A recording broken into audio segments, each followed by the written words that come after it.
Hello, scrufftards, degenerates, random weirdos online, and friendly neighborhood vatniks. No such thing, but I mean, they come here anyways. I guess I can be polite. Nah, if you're a vatnik, shove it.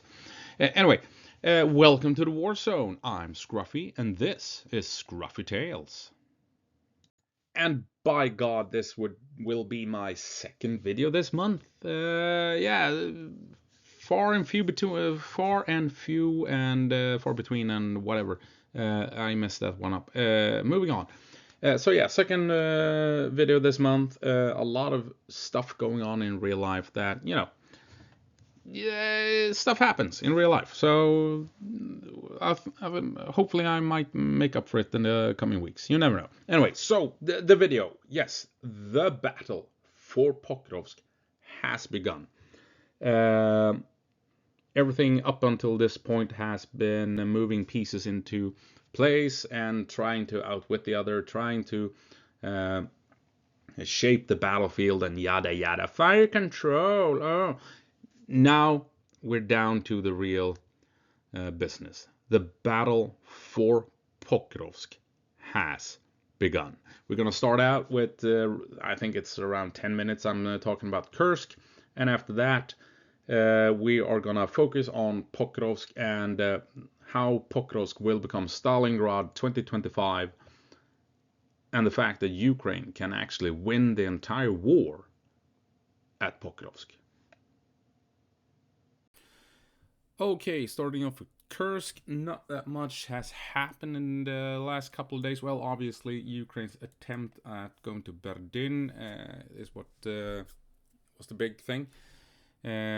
That seemed to have failed in the end. Some mappers indicate that Ukraine is contesting these areas here and this patch of woodlands. Others have Ukraine contesting Berlin, but I think the overall consensus is that Russia held the line. Not that strange. I mean, the assault began down here, and they had to drive all the way through here, and then engaging Russians in these woods, and then followed some dirt tracks, dirt roads, and this windbreak northward, being engaged by Russians all the way until they reached up here. So by the time Ukrainians reached this far, I'd say the Russians, they knew what was going on and were amassing troops. And a big thing was the fiber optic drones. Ukraine couldn't jam those, obviously. They jammed communications and all other kinds of drones in the area. But those God damn it. Oh, forgot the words. The wire guided drone. The wire guided drone. Fiber optic. God damn it. The fiber optic drones played a big part in halting the advance here. Well, we'll see if Ukraine has established a presence, I guess, in this windbreak here and this small valley and in the woods here. I guess we'll get some confirmation in the coming days. Then, of course, Russia launched two big assaults, or three rather, large assaults over here. One came down this way towards Staraya Sorichna, because here we have an important bridge. And we saw Ukrainians clearing out these buildings here. Should indicate that Ukraine is indeed in control of Staraya Sorichna, but we may have Russians up here in the woods.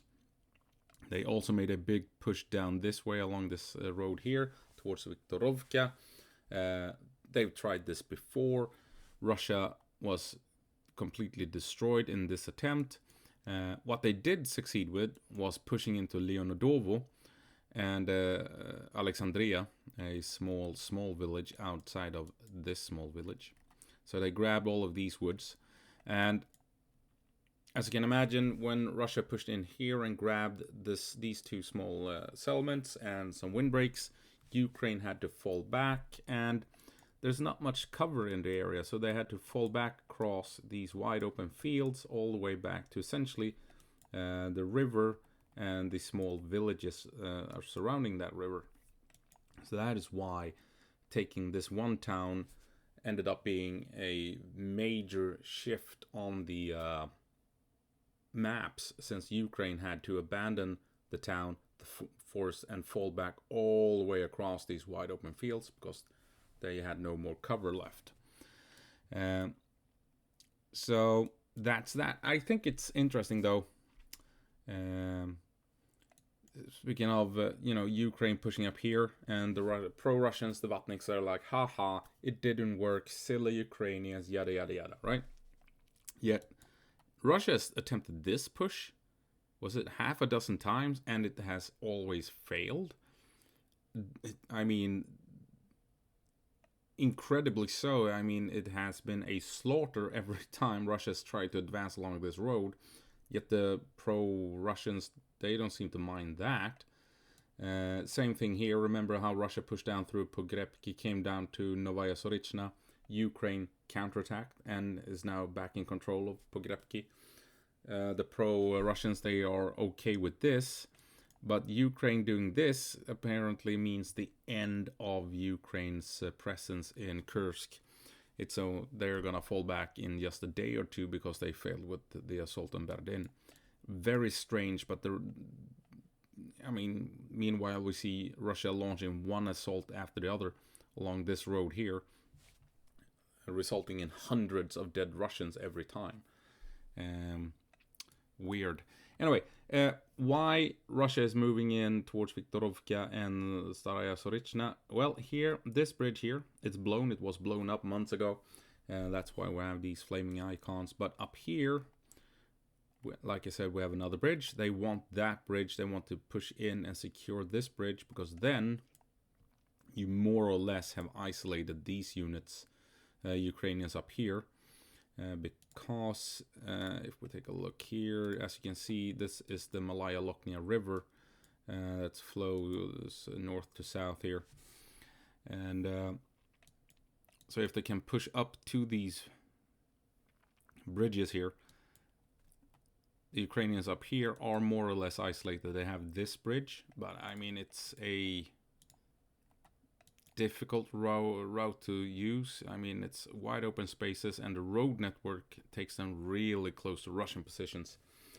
So yeah, you understand why the Russians wants to push in towards Staraya Sorichna. It puts a lot of pressure on the Ukrainians in Pokrovsk, and they will probably be forced to fall back eventually. Malaya Lochnia is on the eastern side of the river though. So just because Russia reaches the river doesn't mean Malaya Lochnia is lost. Just to highlight once more, Malaya Lochnia, east of the river. So Ukraine can fall back to the river and still hold the town, and Russia only has a few options to try and get across.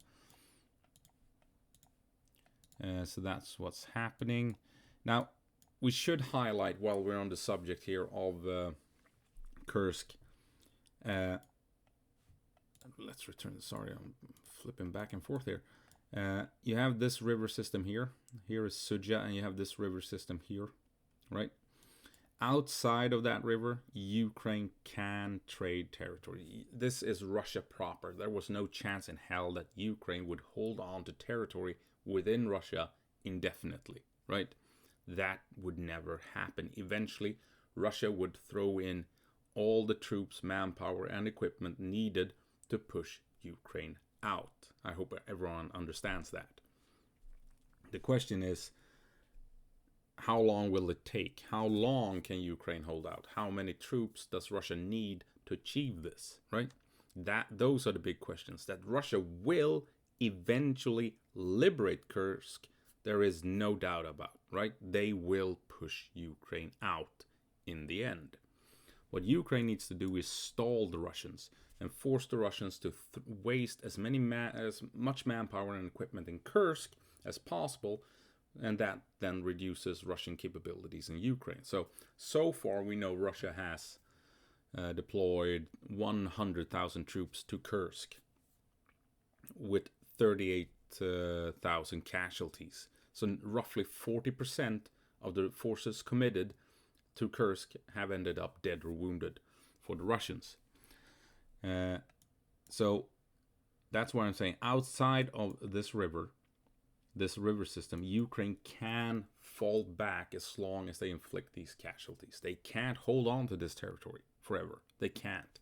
They can hold on for as long as possible and then fall back. And that's what we are seeing happening. So why can't Ukraine let them within this river? Well, if you've been watching the channel, you know why. It's because of this supply route. The river protects this supply route. If Russia can reach it, the entire Kursk operation is over. And Ukraine cannot fight on anymore, and they have to fall back to Ukraine. So if Russia can get across this river and push towards this supply route, it's game over. That is why Ukraine can fall back to the river, but they must hold the river. And Russia is damn close here at this town called Kurilovka. You can see here they are at these two farms and close to finding these two crossing points that allows them to get within the river system. So far Ukraine is holding the line. This is difficult terrain, marshes and bogs. Russia can't advance, open territory. Ukraine has a couple of hills here that overlooks the area. So I'm guessing that is why Russia has not been able to make a move on Kurilovka yet. Slightly north of Kurilovka, Russia has been pushing up this way. Ukraine has been pushing back. A lot of back and forth. Heavy fighting going on along this street here. A bit unclear who is in control of what at the moment. Ukraine was clearing the street up here of mines. So that should indicate that Ukraine is in control of these buildings. But down here, I'm guessing it's back and forth and fighting is ongoing. That's basically it. Not much has happened in Kursk since Ukraine launched the attack on Berdyan and Russia launched the assault into this area. And we'll see. The reports seem to indicate that Russia has suffered massive amounts of casualties in trying to push in towards Staraya Sorichna and towards Viktorovka, which should indicate that Ukraine may be able to establish control of these areas once more. And now we're moving down to Pokrovsk. We're basically going to ignore this area down here. We know what's going on. Russia's moving into Yasenova. They're moving on to Andrivka, and they're pushing in through Shevchenko here, and they've reached these woods, I believe. And they've taken over these fields here as well after this breach along the windbreak here. So they are pushing down the area. But like I've said in all my previous videos, south of, you can see the blue line here, that's a river. South of this river, Ukraine will eventually fall back. Russia will grab all of this eventually. The important and vital thing to keep a look at is what's going on here, where Russia has made a big breach and breakthrough into Ukrainian defensive lines outside of Pokrovsk. So I had a outer perimeter outlined with this yellow dotted line, and it was all connected from Suky Yar all the way over here to Shevchenko, Pishane, Vovkova, down to Novosilivka and what have you. And as you can see, the yellow dotted line has been broken apart by Russian advances. Behind the yellow dotted line, we had the purple-pink line as a second defensive line. And as you can see, Russia has pushed through here as well. And they now reach the third defensive line here to the west of Pokrovsk. This is concerning. Now, south of the river, I've always said Ukraine is going to lose all of this. What is important is holding the river and the defensive lines north of it to deny Russia the chance to push on up to reach these three supply lines. These three here, I was pretty confident Russia would breach, that they would reach this far so that Ukraine could not use these supply lines down here. But Ukraine must defend these three here in the north. if they are to stand a chance of holding Pokrovsk at all once Russia pushes in and tries to take the city. And Russia obviously knows this. They don't want to attack the city without reducing Ukrainian logistics into the city itself. They know that if they enter and Ukraine has full supplies, Russia will lose the battle. So Russia knows this. They know they need to cut the supplies before they can enter Pokrovsk. So, what is going on? Well, they pushed up through Shevchenko, continued towards Peshane, had some trouble and moved around Peshane. They now have the town. They went into Vovkova as well. They made a push up here right onto the very outskirts of Pokrovsk, the suburbs of Pokrovsk here at Svirove. You can see here, these trees here are by most mappers said to be under Russian control, and right next door we have the first buildings of the town and city itself. Now, will Russia continue moving in here? Maybe. My guess is that this is very well defended territory. It should be. Ukraine should have fortified Svirove like crazy. And so I don't think Russia will continue into Svirove. It may happen, but you never know. But a few weeks ago when Russia was in Vovkova, my big question was, will they push up here into these windbreaks and go straight for these vital logistical routes up here? I don't think this push here is an indication of that. As you can see, if they want to go that way, they need to push in here and then follow the windbreaks northeast towards the this logistical hub right here.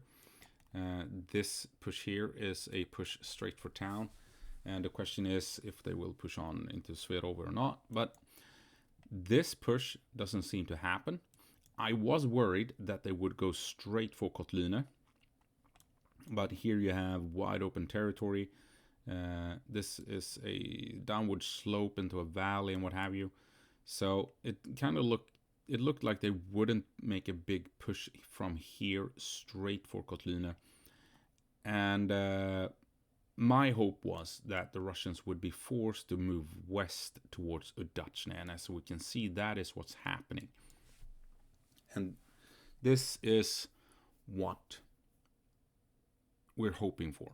You can see here that the Russians, they have moved along where there is cover. They're using the territory where they can find cover to advance through, and they have reached the railway, the rail tracks here, entered the thick forests surrounding the railways, and coming up between Kotlyne and Udachne.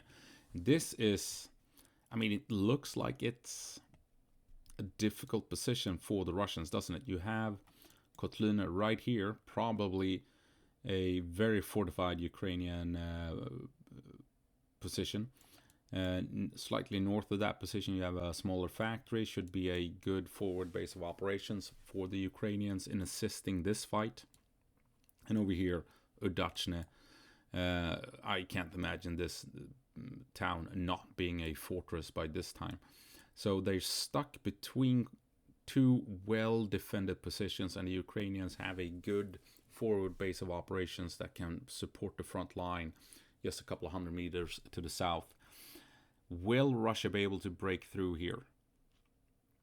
I mean, it's possible, obviously, that they might try and push north towards this factory and stuff like that, but Ukraine can launch assaults from Udachne and from Kotlyne. They can have continuous support from all over in helping out with this fight. I wonder if the Russians made a mistake going up in between the towns here.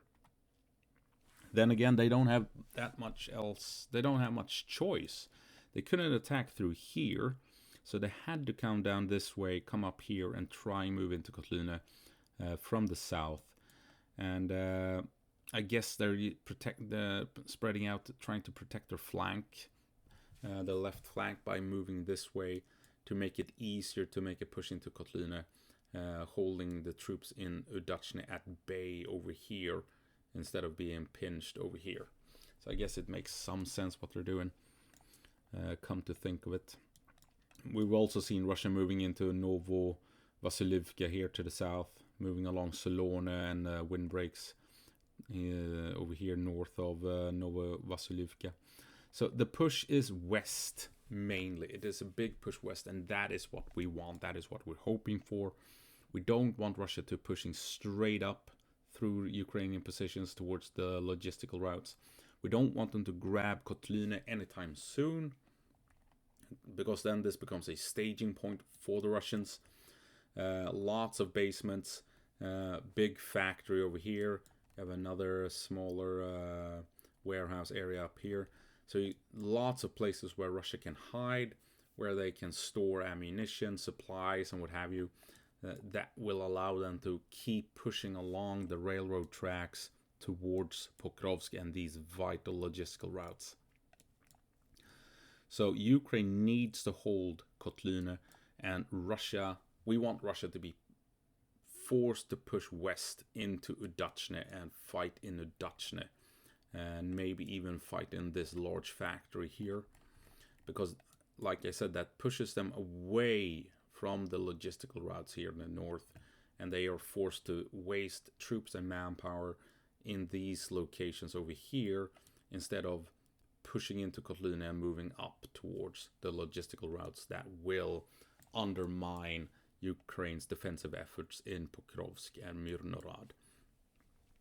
So I am happy to see that Russia is moving west, because I've said this for months, this line here, this area is where Ukraine must hold. Down here, it's kind of like Kursk. They can hold for as long as possible, but trading territory for kills is what they have to do down here, weakening the Russians before this big fight in Pokrovsk. And what matters is holding the line here. This is where Ukraine must hold the line. And at the moment, Russia is pushing. They're pushing hard. They're pushing through. But here, we're seeing the shift west. And that's good. We want Russia to be forced into Udachne, forced to take the long way around Kotlina, because that helps Ukraine to build defenses, set things up, and secure the supply lines. And we've also seen Russia haven't mapped it out yet. I believe Russia has reached this large intersection up here. They're pushing up north, and eventually they will try and push in this way to try and reach this last supply route coming in from the north. But it's not as easy as it may seem, because we have a river, bodies of water, and we have several towns and villages in the way. So coming up this way, they're still gonna have to fight their way through windbreaks, towns. You have tactical pig farms all over the place, and valleys, and then you have a river and more towns and what have you. It's this push here, depending on the resources available to Ukraine, obviously, should take just as long as it took for Russia pushing in this way. It should take 2-3 months going from here and reaching the river. And after the river, we'll see what happens. But this fight here will be ongoing for another 2 or 3 months, would be my guess, depending on what Ukraine has available, right?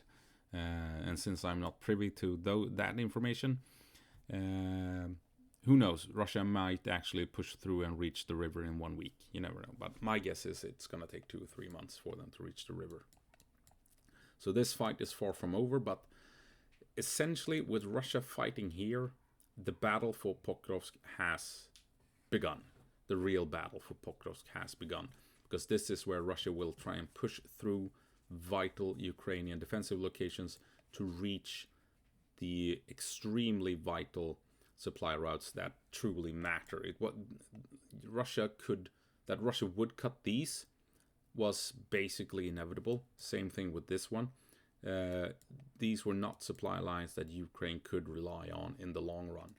The supply lines they need to actually defend Pokrovsk are these three here in the north.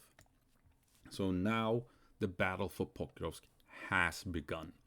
Can Ukraine hold Kotlina and push Russia into Dachne?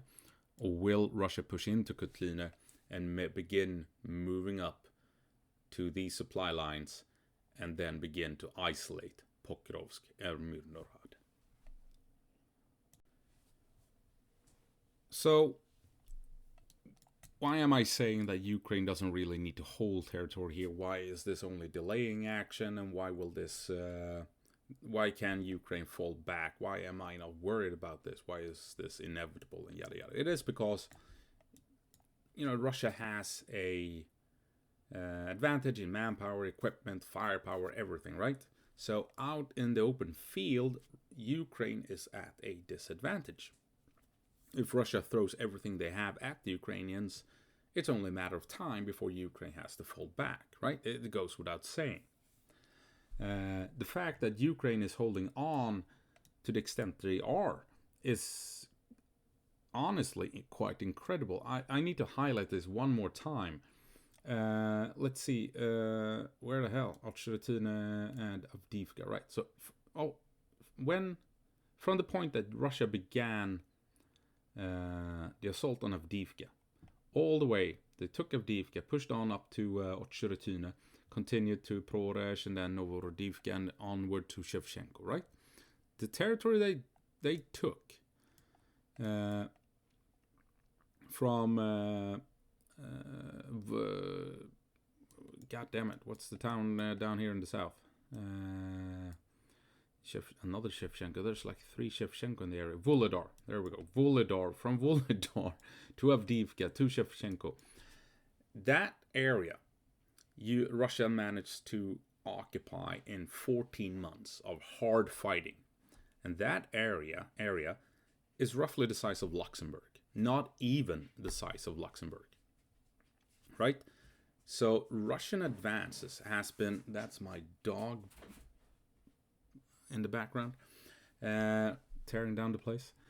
So in 14 months, Russia has barely managed to occupy the full size of Luxembourg. Right? This is not a lightning war. This is not blitzkrieg.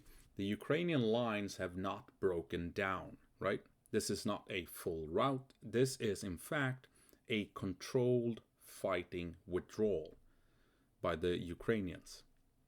And they are inflicting massive amounts of casualties on the Russians as they are slowly falling back and giving ground in a controlled manner. And this is super crucial, because if they can keep this up, this slow withdrawal, inflicting casualties, that means obviously that they wither down the Russians to very dangerous levels. And the Russians need as much manpower as possible when they move into Pokrovsk and Myrnorad. Because out here, in these fields where you have defensive positions, Russia needs roughly a 5-to-1 advantage in every given firefight to win those engagements, according to conventional wisdom. And that is what Ukraine is telling us, that Russia out here has a 5-to-1 advantage in manpower, which makes sense if you want to assault one trench line after the other in each goddamn windbreak. You need the 5-to-1 advantage. So the Russians, they have gathered the troops needed, according to conventional military wisdom, to overcome these trenches, a 5-to-1 advantage. And Ukraine needs to inflict as many casualties as possible, like I said, because when it's time to fight in Myrnorad and Pokrovsk, then Russia needs a 10-to-1 advantage in every given firefight. In Pokrovsk, in Myrnorad, in Troyanda, in Novopavlivka, in Kozatsky, and so on, like Switle, Rivne, all over. So as you can imagine, if Ukraine can inflict as many casualties as possible out here, while falling back and saving their own troops as much as possible, sorry, when it's time to fight in Pokrovsk, things are very different, because in Pokrovsk and in Myrnorad, everything favors Ukraine. Out here, everything favors Russia. Here, the battlefield favors Ukraine. So Ukraine can't win out here, but they can win, and they can defeat and break the Russians in Myrnorad and Pokrovsk. So if Russia moves into these cities, having lost most of their troops outside of the cities, especially their experienced troops, if they've lost artillery and tanks and vehicles outside of the cities, Ukraine actually stands a very good chance of defeating the Russians within Pokrovsk and Myrnorad. And this battle between taking place in these two cities could actually have such a devastating impact on the Russian army that Ukraine can win the war in its entirety here at Pokrovsk. Now remember, up here, Russia has committed 100,000 troops, taken 38,000 casualties out of those 100,000 here in Kursk. So you can imagine what might happen if Russia enters these two towns without being fully prepared.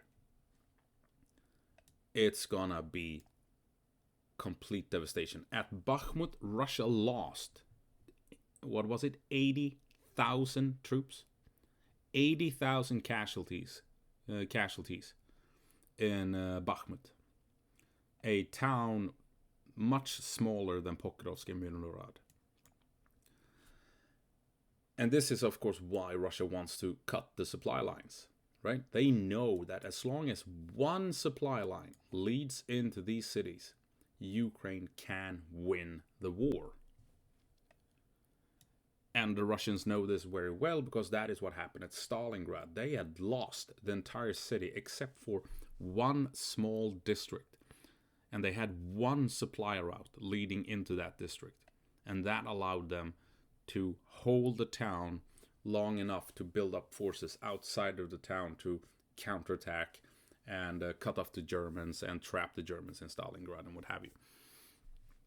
So the Russians, they know what they need to do. They know that if one supply line remains open, Ukraine stands a very good chance of winning in Pokrovsk and Myrnorad, and they could actually break the Russian army here. 38,000 so far killed and wounded in Kursk, 80,000 killed and wounded at Bakhmut. Right? Russia has a 5-1 advantage outside of the city. They need a 10-1 advantage in here. And they're taking more and more casualties outside. And they haven't even begun entering Myrnorad and Pokrovsk yet. This is super crucial. Ukraine can win the war at Pokrovsk. This could be Stalingrad 2025. And Russia knows it. And that is why Russia is trying to come up this way, reaching the supply routes. And that is why Ukraine must hold Kotlina, and that is why they must push Russia west into Udachne and trap them here, keeping them away from the supply lines.